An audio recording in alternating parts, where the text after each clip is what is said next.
U.S. President Joe Biden on Tuesday returned to the royal castle in Warsaw, Poland, where he had delivered a speech last year, a month after Russia invaded Ukraine. In his latest speech, he defended the Western alliance's effort to help Kyiv defend itself. 1 year ago, the world was bracing for the fall of Kyiv.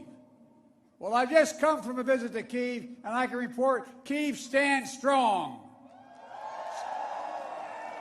Kyiv stands proud, it stands tall, and most important, it stands free.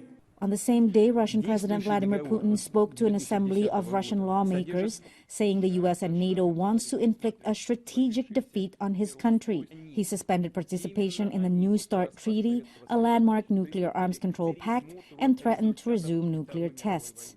In early February of this year, the North Atlantic Alliance made a statement with a de facto demand on Russia, as they say, to return to the implementation of the Strategic Offensive Arms Treaty, including the admission of inspections to our nuclear defense facilities. Well, I don't even know what to call it. What a theater of the absurd.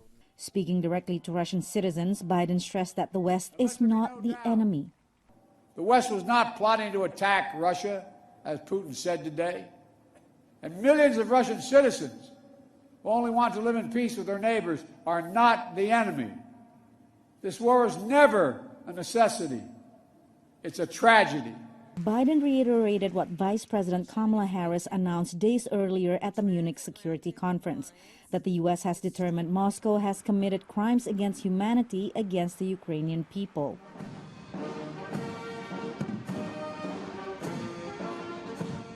Earlier Tuesday, Biden met with President Andrzej Duda, thanking him for Poland's support for Ukraine and assuring the NATO partner that Washington will respond if Russia launches an attack on Poland.